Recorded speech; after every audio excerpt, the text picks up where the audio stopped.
Amém? Abra aí a Bíblia de vocês lá no livro de Daniel, capítulo 1. Quem achou? Agora, gente, lá depois de Ezequiel, lá nos profetas, mais ou menos ali na metade da sua Bíblia. Eu não sei se você é pai, se você é mãe, né? Eu sou mãe de 2 meninos. E eu estava, esses dias, semana passada, pensando como os tempos estão difíceis, né? Como está difícil nós criarmos os nossos filhos no caminho, ensinando o caminho que eles devem andar. Porque onde eles pisam, onde eles andam, o que eles assistem, o que eles escutam, são pressões externas para que eles se desviem do caminho. É o tempo inteiro eles são bombardeados por isso. Eles chegam num grupo de amigos e são bombardeados com mensagens, com palavras, com incentivo de não seguir os princípios bíblicos. Isso é constante, é na música que escuta, é no desenho que assiste, às vezes é na escola, todo lugar. Então é muito difícil nós lidarmos com essa pressão 24 horas por dia. Hoje eu vou falar sobre isso porque Daniel nos ensina como viver, como ser uma igreja santa no meio da Babilônia.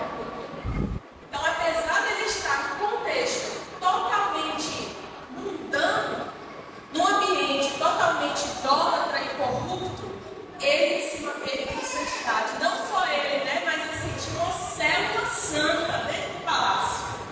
Daniel e os seus 3 amigos, ali uma mini célula, lá dentro do palácio de Nabucodonosor.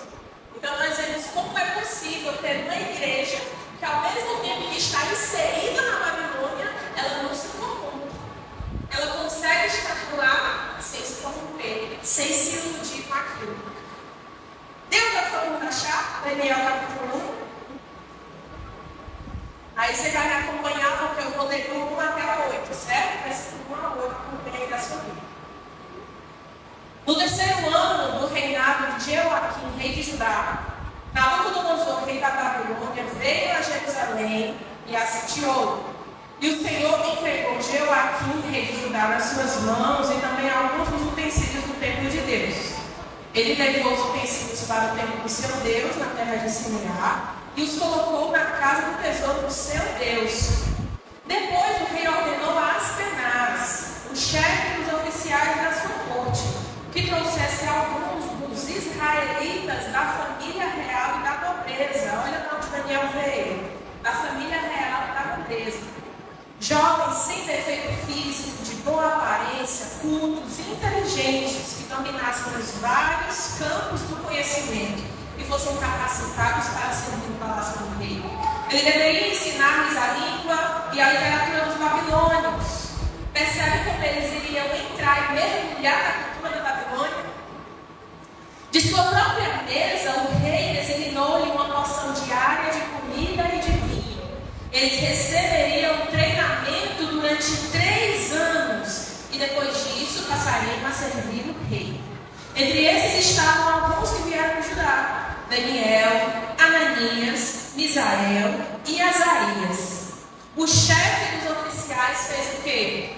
Deu-lhes novos nomes. A Daniel deu o nome de Belsazar, a Ananias, Sadraque, a Misael, Mesaque e a Azarias, Abednego. Daniel, contudo, decidiu não se tornar impuro. E a gente vai parar aqui. Vamos aprender com esse jovem rapaz que nesse momento aqui tinha no máximo 16 ou 17 anos. Vamos aprender com esse jovem? Feche seus olhos. Senhor, nós estamos aqui nessa manhã porque queremos aprender de Ti. Nós queremos aprender com os exemplos que o Senhor deixou para nós aqui nessa palavra. Nós queremos aprender porque nós entendemos que nós estamos aqui para sermos mais parecidos contigo. Nessa manhã, trabalhe em nossos corações, Deus. Trabalhe em nossos corações, faz com que a gente ouça, entenda e absorva aquilo que o Senhor tem a falar aos nossos corações. Que os nossos corações não estejam endurecidos, mas que estejam abertos e sensíveis à tua voz. E aquilo que seja necessário ser ouvido, que a gente venha ouvir.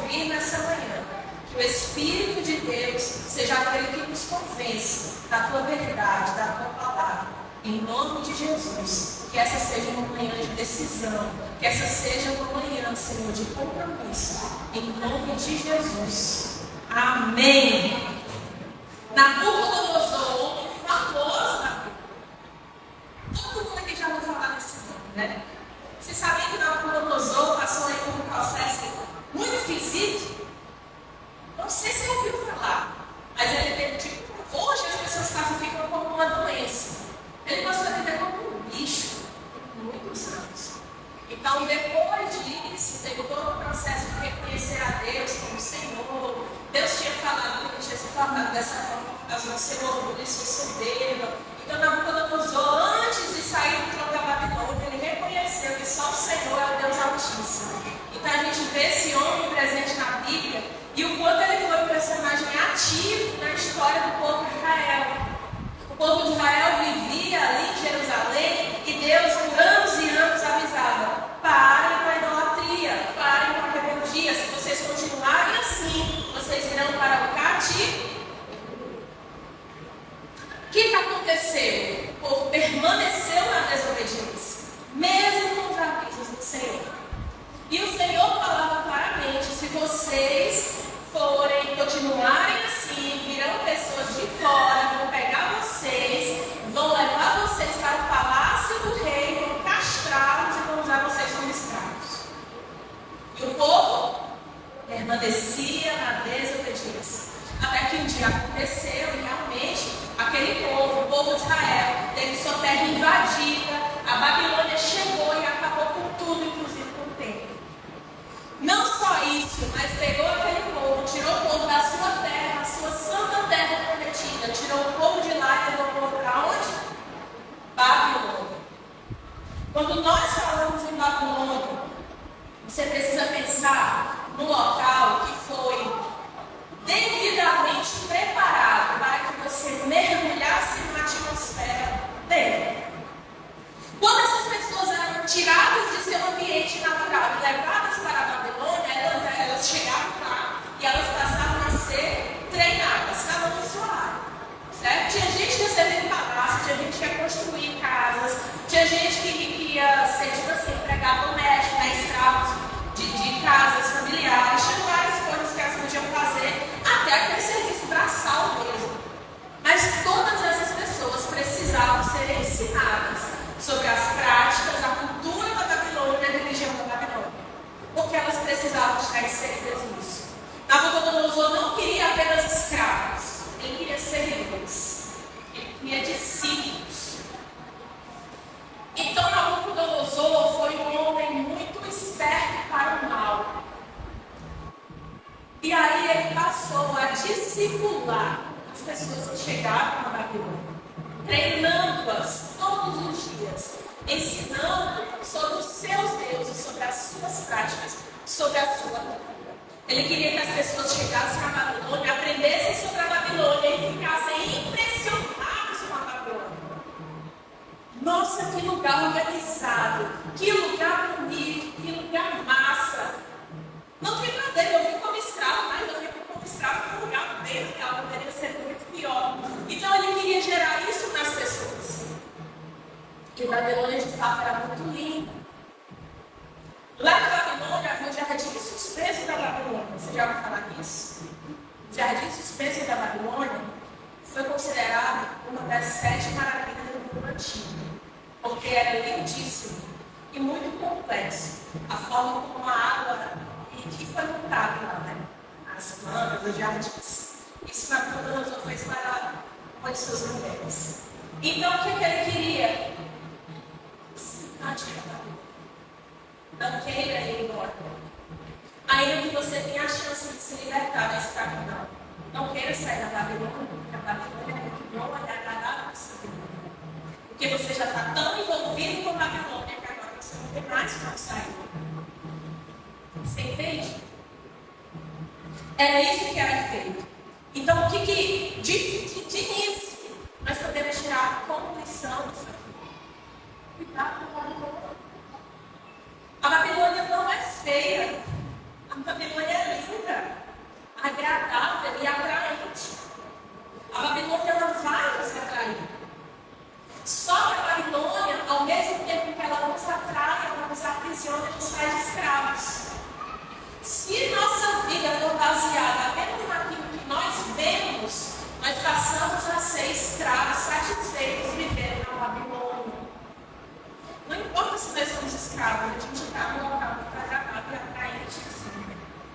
Então, todo esse processo, de todo esse treinamento que acontecia, desde aqueles que serviam no templo até aqueles que serviam no trabalho braçal, era um processo de conquistar o coração deles para a Babilônia. Amem a Babilônia, se aproximem da Babilônia, se envolvam com a Babilônia, ao ponto de você estar tão envolvido que você nem se importa mais de ser um escravo. E aí eu estava pensando nessa realidade de como o pecado nos atrai, o pecado não é atraente. Não pense que o pecado não é atraente. O pecado vai te atrair, mas o pecado vai fazer o que com você? Te fazer escravo. Eu estava, há uns 3 dias atrás, lendo o testemunho de um pastor, que eu tenho até o nome dele aqui, Neide Lacan. Pastor Neide Lacan, estava falando da história dele, porque ele fala sobre a importância dos pequenos grupos de acompanhamento, de aconselhamento, de você poder conversar pecado. Estava falando sobre isso, e aí ele falou da história dele. Ele é um homem que, quando jovem, era viciado em sexo. Ele se converteu, ele se libertou desse pecado, aí ele se envolveu com missões, virou missionário, depois ele assumiu a congregação, virou um pastor, um homem muito admirado, muito respeitado, um testemunho, sabe? Se você não tinha falado. Um dia surgiu uma proposta santa, aparentemente muito boa.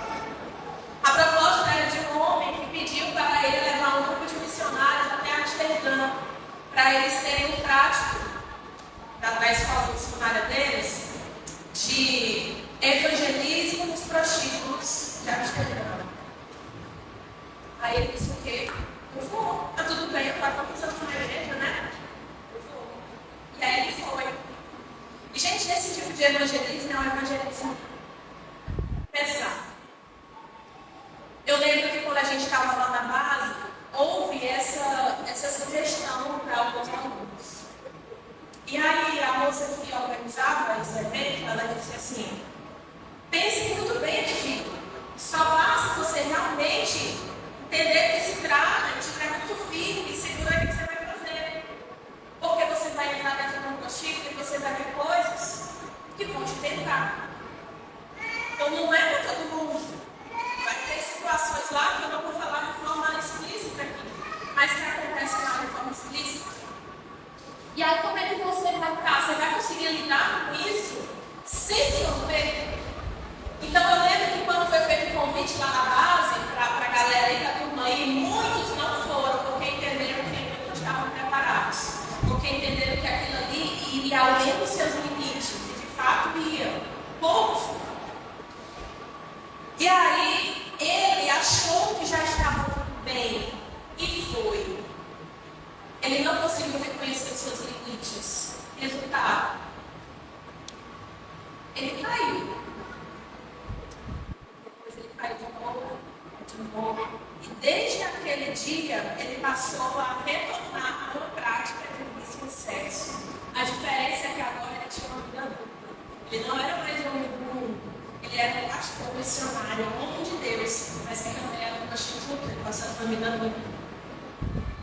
E aí, quando ele chegou no limite de não aguentar mais, confessou, procurou um grupo, e aí ele conseguiu se libertar dessas garras do pecado que nos aprisiona, que nos atrai, que é bonito, que é agradável, que você vai, quando menos percebe, te transformou em escravo. Então, quando nós olhamos para esse tipo de coisa e esse tipo de pressão, a gente precisa entender quais são os nossos limites. Isso nós só conseguimos, sabe por quê? Duas coisinhas. Primeiro, nós precisamos ter maturidade para sabermos até onde nós podemos. Érica, é possível estar no mundo sem romper com o mundo? É. Mas cada um de nós que estamos aqui temos um limite. Tem ambientes em que eu posso estar facilmente, sem nenhum tipo de tentação, nada. Mas tem pessoas aqui no nosso meio que, se tiver no mesmo ambiente, essa pessoa vai ser muito pecadora. Você pode colocar uma garrafa de cerveja de cachaça na minha frente, isso não me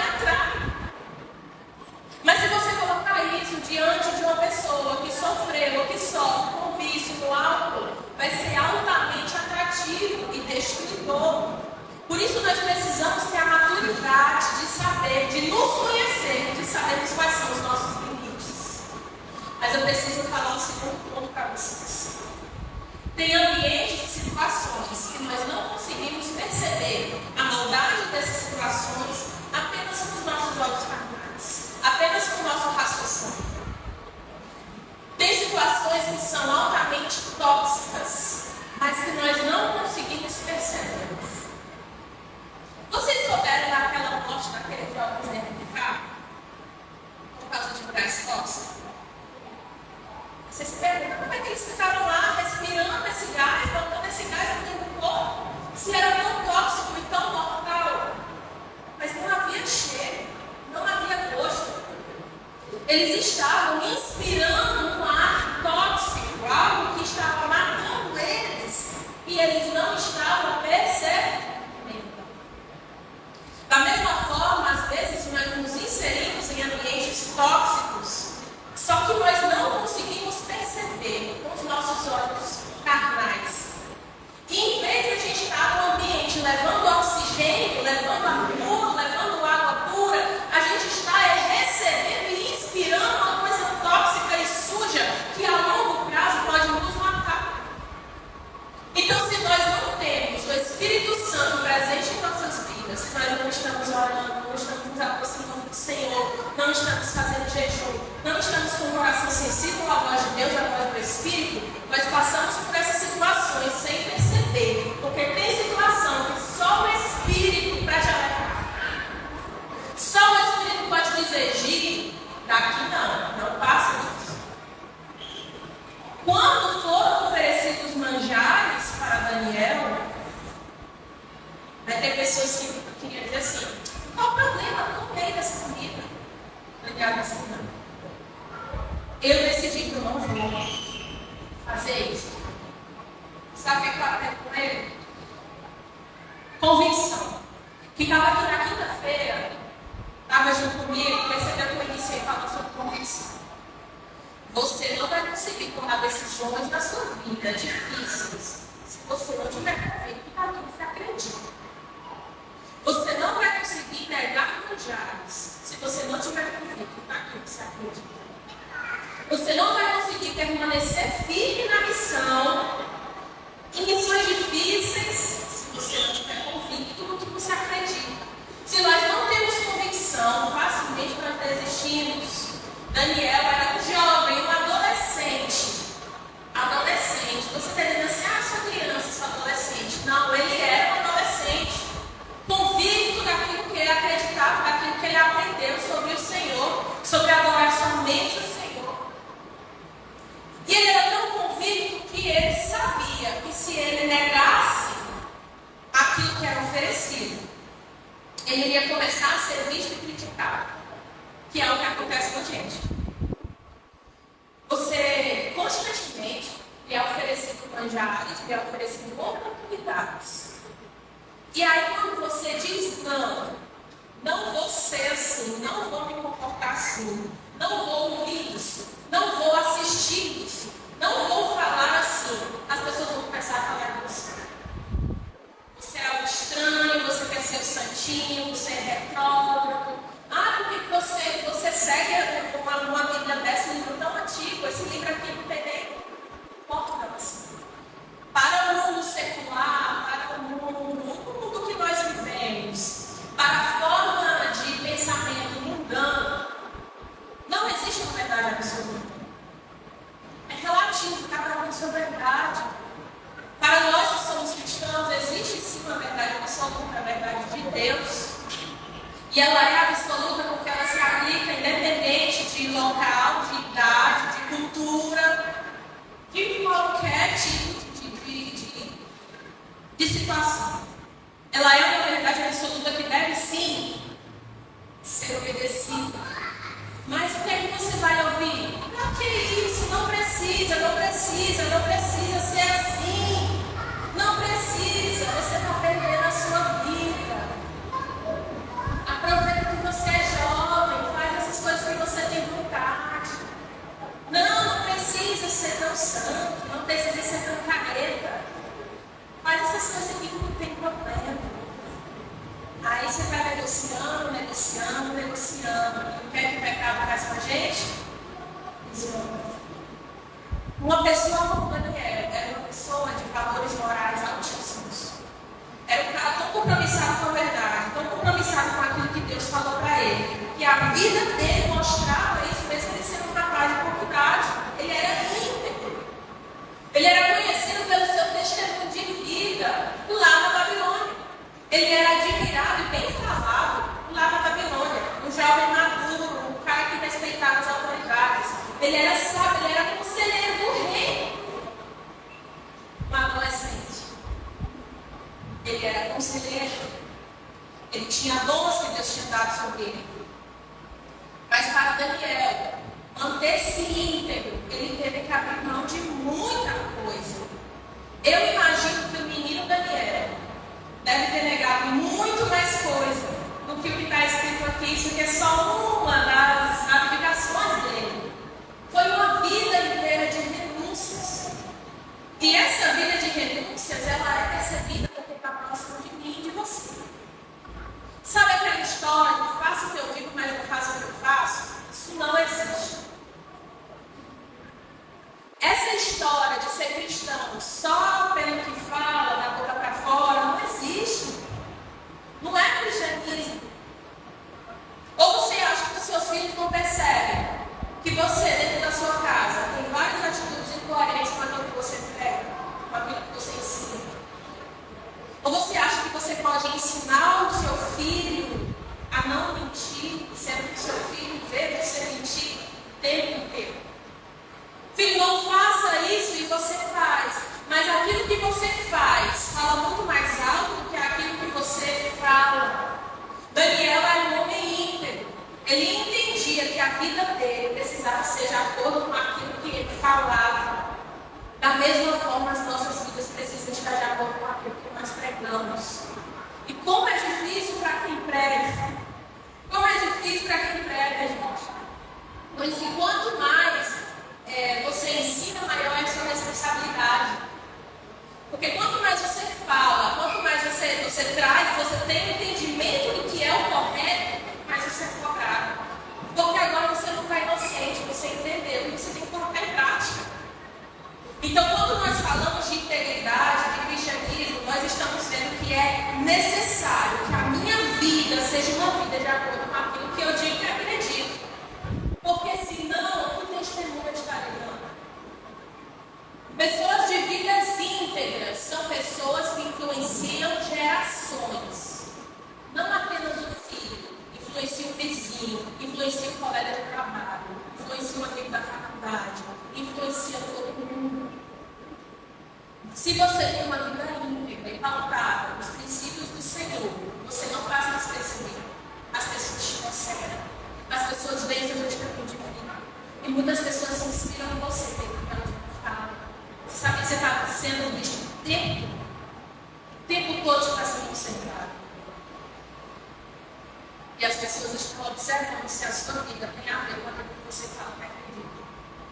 Se faz sentido se você está sendo incoerente. Se tem uma coisa que prejudica a nossa pregação, é a incoerência. Se tem uma coisa que faz com que aquilo que eu falo não tenha significado para o outro, é quando eu falo uma coisa e faço outra. Parece que perde todo o significado. Então, no momento em que você chega e fala no seu trabalho, na sua faculdade, na sua família, eu sou cristão, eu creio em Deus, eu creio na Bíblia. Então, viva de acordo com o que você diz que crê, porque as incoerências têm nos prejudicado muito no meio cristão. O que mais a gente ouve falar são cristãos, pastores, líderes vivendo vidas incoerentes. Não é fácil ser pastor. Dependendo do ambiente que você chegar, se você dizer assim, eu sou pastor, as pessoas vão dizer assim, ixi, fica roubando dízimo das pessoas. Ixi. Mas sabe por que há tantos julgamentos? Grande parte dessa culpa é nossa. Quantos cristãos deram mal testemunho? E quem está lá fora vai julgar pelo quê? Pelo que eles estão vendo lá fora. Então cabe a nós ainda mais sermos exemplos de integridade, e de caráter. Não basta nós falarmos o que é pecado e o que não é. Nós precisamos viver uma vida íntegra. Eu estava pensando sobre a dificuldade de nós nos mantermos. Quando você vê um evento como o CAD, é maravilhoso, gente. Você passa 3 dias aqui mergulhado na presença de Deus. Mas aí ele cai de cara. Aí você volta para a sua vida normal. É aí que a gente tem que exercer a santidade. É quando a gente chega no trabalho, passa o dia todo com aquela galera. É quando a gente está vivenciando o nosso dia a dia familiar, com o nosso pai, com a nossa mãe, com o nosso irmão. Quando nós temos a oportunidade, todos os dias, negarmos o nosso erro. Jesus disse assim: basta cada dia o seu mal. Você sabe o que é santidade? É você fazer a escolha certa, todos os dias.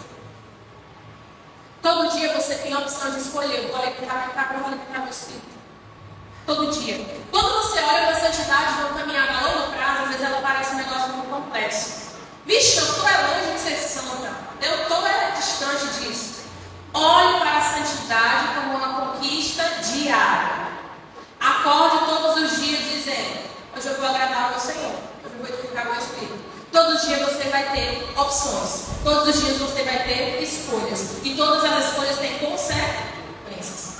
E aí todos os dias você escolhe alimentar o espírito ou alimentar a carne. Alimentar o espírito ou alimentar a carne. Quem é que vence no final? Quem não alimentei mais. Então o que é a santidade? A santidade é eu escolher deixar a minha carne morrer de fome.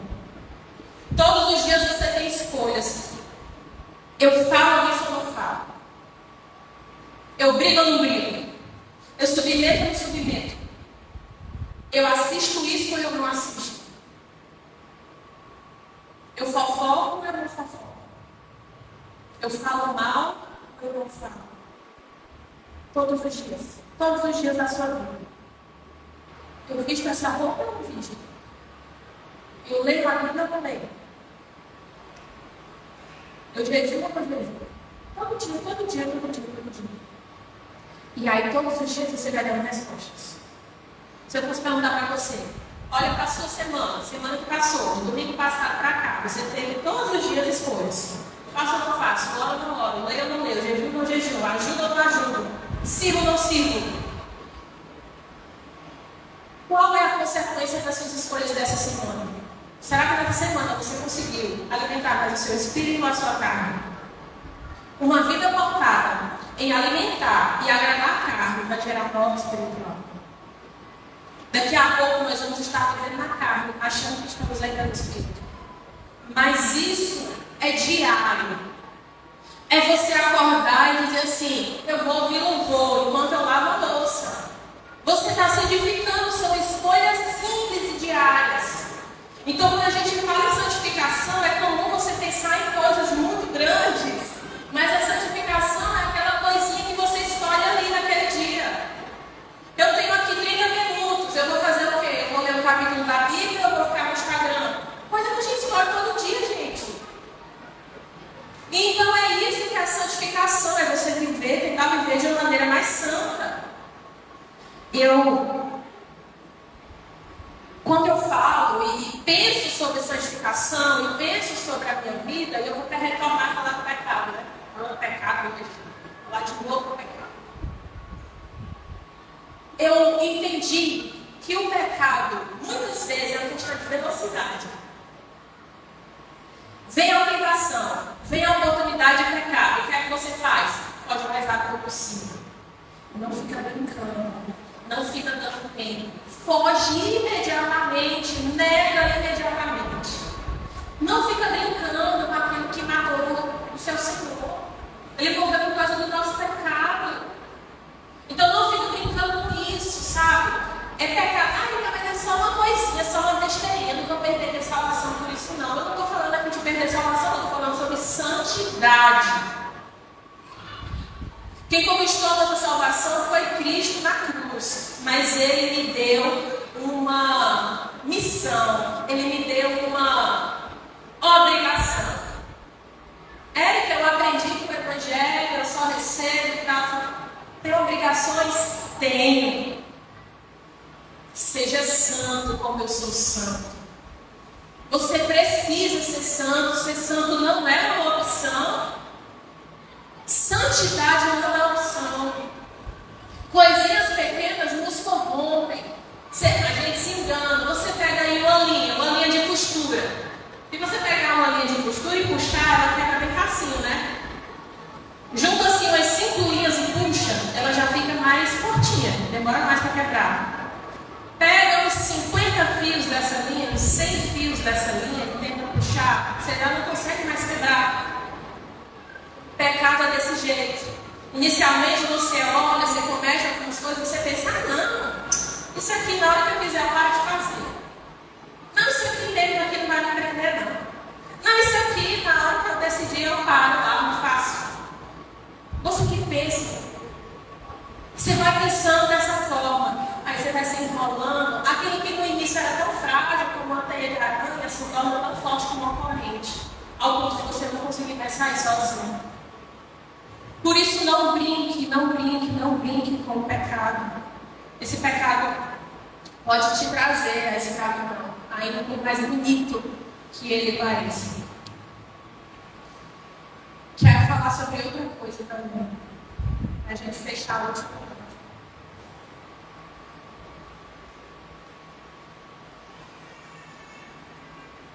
Você lembra que eu falei que quando você decidir viver em santidade, as pessoas vão falar de você? Você lembra disso? Por quê? Porque o cristianismo não nos ensinou a ser igreja de forma isolada. Nós não fomos chamados para viver num monastério, separados do mundo, sem se envolver com o mundo. Se você não sabe, Daniel se envolveu muito com a Babilônia. Ele se envolveu como? Servindo ao rei. Ele era conselheiro, ele dava direções, ele era um cara respeitado. Como é que eu trago isso para os tempos de hoje, Ellen? Você pode ser um profissional super respeitado, admirado para a sua área. Servir as pessoas, a sua comunidade. Se envolver com a sua comunidade.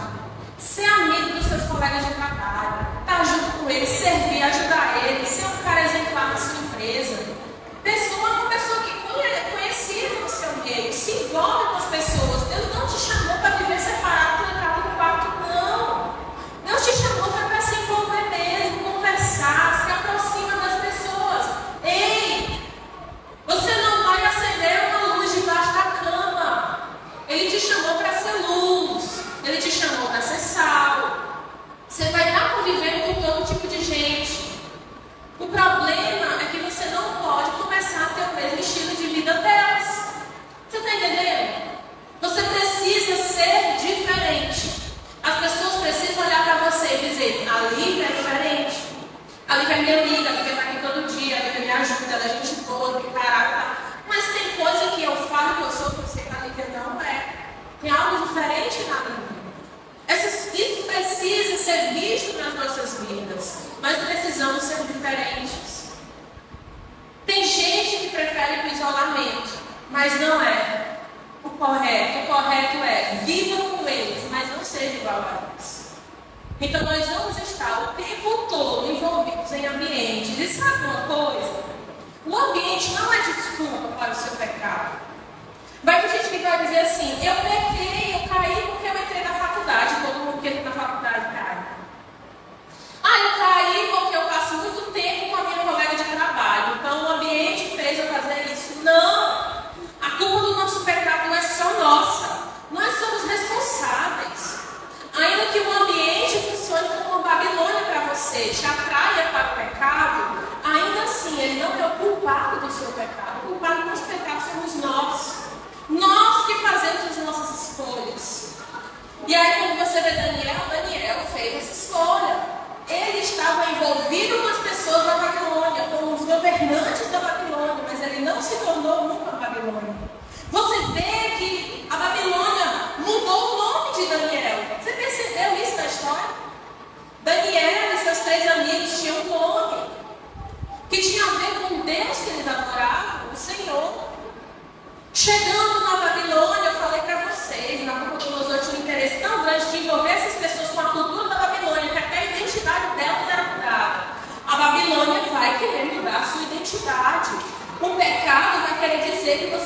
pessoa que você não é a pessoa que Deus fez. O pecado vai começar a colocar dúvidas em seu coração sobre a sua identidade. O pecado, a Babilônia, o sistema do mundo vai querer mudar a sua identidade, vai querer mudar o seu nome. Mas ainda que lá, nos documentos da Babilônia, tenha mudado o nome de Daniel, o coração de Daniel nunca foi mudado. O coração daqueles amigos nunca foi mudado. Eles permaneceram santos no meio da Babilônia. Com todas as pressões de mudança de identidade, eles sabiam qual era a identidade deles, eles não se corromperam com isso. Os anos passaram e Daniel continuou sendo pressionado. Sabe, você pensa que eu tenho tantos anos de crente já tenho tantos anos, essas pressões em relação à santidade vão acabar, não vão não. Não vão. Quando você lembra de Daniel na cova dos leões, como você imagina ele lá? Com que idade?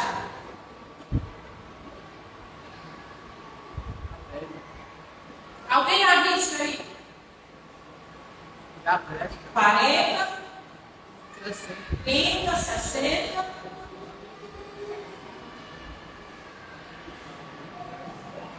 Daniel tinha 80 anos quando ele foi para a cova dos leões. Daniel, aos 80 anos, estava sendo pressionado pelo sistema para deixar comprar o seu Deus. E você pensando que quando você envelhecer as coisas vão melhorar. Não, é difícil porque eu sou jovem, quando eu ficar velho vai ficar, ó, o dedinho. As pressões externas continuam querendo nos afastar. Sabe, aí Nabucodonosor já nem reinava mais, já era outro rei, era Dário. Daniel estava lá, muito fiel, bom testemunho, orava 3 vezes por dia. E aí, parece que quanto mais você tenta viver em santidade, mais aparece inimigo para a sua vida. Pessoas, muitas vezes levantadas pelo próprio diabo, vão te acusar, vão te perseguir. Sabe por quê? Porque a perseguição faz parte do pacote. Você sabe disso? Quando você diz assim, vou ser cristã, a perseguição faz parte do pacote. Então, quanto mais você decidir se santificar, mais você será perseguido. Uma igreja como essa, quanto mais essa igreja decidir ser luz nesse bairro, 2 coisas vão acontecer. Ou ela, se ela se tornar muito vista, ela vai ser muito querida por muitas pessoas, mas ela também vai ser muito perseguida por outras. A gente tem que estar preparado para isso. Quanto mais você brilha, mais você vai ofuscar outros. Você sabe que quando Daniel estava perto de outras pessoas, as outras pessoas pareciam menores, menos inteligentes, menos sábias, porque Daniel sempre chamava atenção pela sua santidade, pelo seu testemunho, pela sua sabedoria, pelo seu conhecimento. E as pessoas tinham raiva. Então teve uma galera, os homens que se rebelaram contra Daniel, armaram uma cilada para Daniel, chegaram para dar, o rei inocente nem sabia o que era, e disse assim, olha rei, faz um decreto assim, proíbe as pessoas de orarem no seu Deus, tal. Aí o cara foi lá, fez o decreto. Mas esses homens fizeram isso porque eles queriam atingir quem? Daniel. Quero ver agora se esse velho continua fiel até morrer. O que é que o senhorzinho de 80 anos fez? Ah, quer dizer que eu posso morrer se eu continuar orando ao Senhor? Pode. Se você orar ao Senhor, você vai morrer. Peraí, porque eu vou orar lá na janela. Ousado, hein?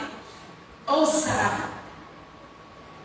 Mesmo com risco de morrer, ele continuou exaltando o seu Senhor.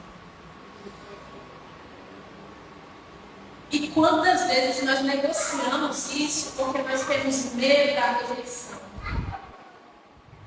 Se eu mostrar para todo mundo que eu sou crente, os meus amigos vão me rejeitar. Se eu mostrar para as pessoas que eu estou querendo viver uma vida em santidade, as pessoas vão falar de mim, vão querer dizer que eu sou santo. Aquelas pessoas que andavam comigo não vão mais andar. E a gente negocia aquilo para a gente acreditar. A gente diz assim, Senhor, quando eu ficar mais velha, Deus, Eu vou fazer um compromisso, mas agora eu vou aproveitar minha vida aqui com os meus amigos, porque eu estou num tempo de muita carência e eu preciso ser muito aceito. Se você quer ser aceito, querido, abraçado, aplaudido pelo mundo, não seja crente. Porque se você for crente, o mundo não vai te aplaudir. Se você for crente de verdade, você não vai ser bem-vindo em todas as rodinhas.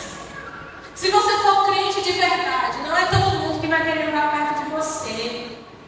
A sua vida de santidade vai ofender algumas pessoas, ainda que você não abra a sua boca. Então, se você realmente decidiu, eu quero viver uma vida de santidade diante do meu Senhor, esteja preparado para ser rejeitado, para ser caluniado, para ser perseguido. Isso vai acontecer. Mas o bom de tudo isso, o bom, né, se a gente pode tirar uma coisa boa de tudo isso, é que Jesus nos avisou. Jesus disse assim: olha, bem-aventurados os que são perseguidos por causa da justiça, porque deles é o reino dos céus. Bem-aventurados sois vós quando vos injuriarem, perseguirem e mentindo disserem todo o mal contra vós por minha causa.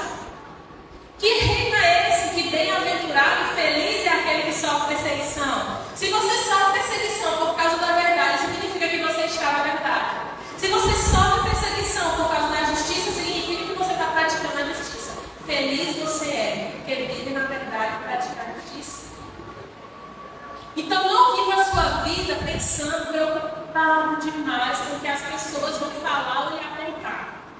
Não viva a sua vida preocupado demais se as pessoas vão te aceitar ou não vão te aceitar ou vão te rejeitar. Importa para você que o Senhor te aceite. Não abra mão do seu Senhor para ser aceito por pessoas que não podem te dar nada. A única pessoa que pode te salvar é o teu Senhor. Não abra mão de Deus por causa de pessoas que não têm nada que possa fazer por você. Só quem pode salvar a tua alma do inferno, levar você para viver com Ele na eternidade é o Senhor. Não vale a pena abrir mão de um relacionamento com Deus por causa de pessoas que vão me apontar, que vão zombar de mim, porque as pessoas zombam. Ai, tu é agora alienado, é? Ai, agora tu acredita nisso aí? Não abra mão. Porque a perseguição ela não vai acabar com você. Assim como aconteceu com Daniel. Daniel cresceu e até a sua morte ele foi perseguido por sua fé. A igreja de Jesus será perseguida por sua fé até a sua morte. Eu e você seremos perseguidos pelo que nós cremos. Enquanto nós estivermos nessa terra, nós seremos perseguidos. Você vai ver várias igrejas querendo se amoldar no mundo. Você vai ver várias igrejas negociando a verdade da palavra para serem bem vistas e aceitas pelo mundo. Mas a igreja fiel, ela não negocia. Só tem um problema. Ela é perseguida por ela. Então a igreja santa, ela pode permanecer em santidade ainda que esteja na Babilônia. Isso vai depender do meu comportamento e do seu, da minha convicção da sua, de não negociar, de rejeitar os manjares que são oferecidos todos os dias. Daniel sabia que aqueles manjares tinham envolvimento com idolatria e ele sabia que sentar na mesa do rei, comer aquela comida, era dizer assim: eu estou concordando com você, eu sou com você, estamos juntos nessa. Daniel disse assim: não, eu posso estar na Babilônia, eu posso até trabalhar para você, mas eu vou me alimentar. A Babilônia não vai entrar dentro de mim. Foi isso que Daniel quis dizer com a sua atitude. Nós sabemos que até o último dia, o dia em que Cristo voltar e aparecer no céu, nós sofreremos perseguições. Mas naquele grande dia será um dia de honra para os que se manterem fiéis e um dia de vergonha para aqueles que não quiserem. Aquele grande dia vai ser um dia em que muitas pessoas serão lançadas no inferno. Não por falta de oportunidade.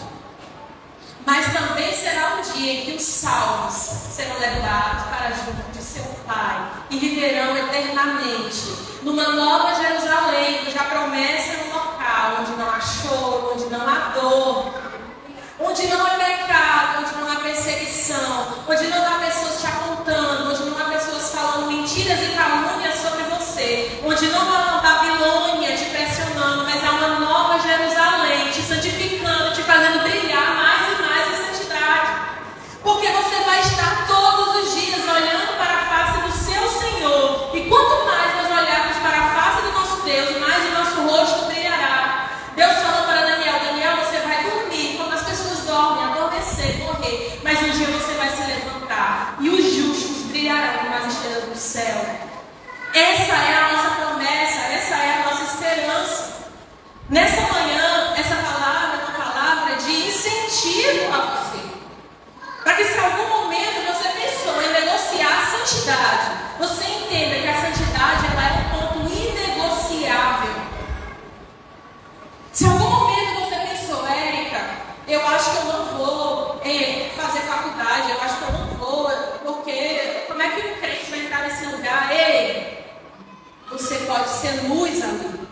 Você pode ser sal ali. Deus pode usar a sua vida nesse lugar. Eu só peço uma coisa a você, eu só te incentivo uma coisa.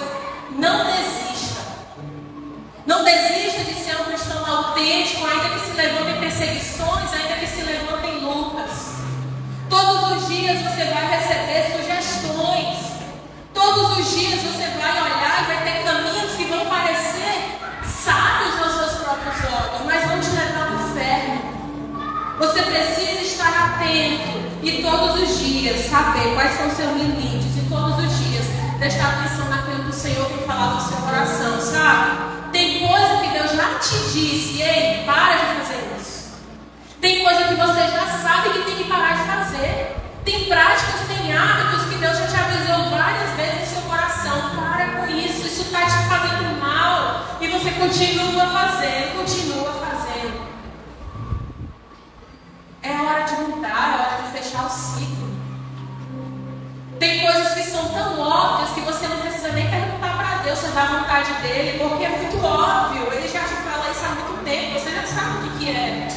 É só fazer ou deixar de fazer. Deus também está te convidando para muitas coisas.